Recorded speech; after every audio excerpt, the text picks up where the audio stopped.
সমগ্ৰ ৰাইজৰ লগতে যোৰহাটৰ ভিন্ন ভিন্ন প্ৰান্তত উলহ মালহেৰে উদযাপন কৰে বিশ্বকৰ্মা পূজা।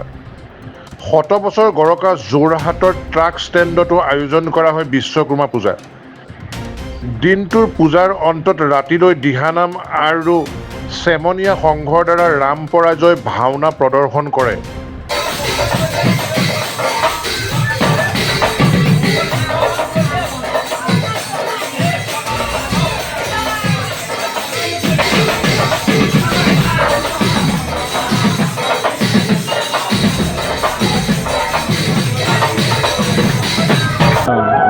হয়, ঐতিহ্যমণ্ডিত যোৰহাট জিলা ট্ৰাক ষ্টেণ্ড আৰু যোৰহাট ট্ৰাক ষ্টেণ্ডতে প্ৰতি বছৰে বিশ্বকৰ্মা পূজা পতা হয়।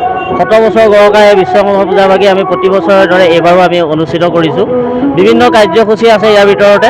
তাৰ ভিতৰতে আমাৰ পুৱা 7 বজাতে মূৰ্তি প্ৰতিষ্ঠা হয় আৰু একে সময়তেই মূৰ্তি প্ৰতিষ্ঠা হোৱাৰ পিছত বৈদিক মন্ত্ৰৰে পুৰোহিতে পূজাৰ কাম আৰম্ভ কৰে আৰু লগে লগে আমাৰ অন্য এটা মণ্ডপত দেখা পাইছে আপোনালোকে গুৰু আসনৰ দ্বাৰা প্ৰতিষ্ঠিত কৰি পেলাই একাগী আসন প্ৰতিষ্ঠা কৰি গুৰুজনাৰ আৰ্হিৰে এভাগি আমি প্ৰসংগীয়া নাম কৰা হয়। এই নামৰ পাছতেই আমি এতিয়া প্ৰসাদ বিতৰণৰ কাম আৰম্ভ হ'ব আৰু এই প্ৰসাদ বিতৰণৰ পাছতেই আমি আৰু বিভিন্ন কাৰ্যসূচী আমাৰ আজি আছে।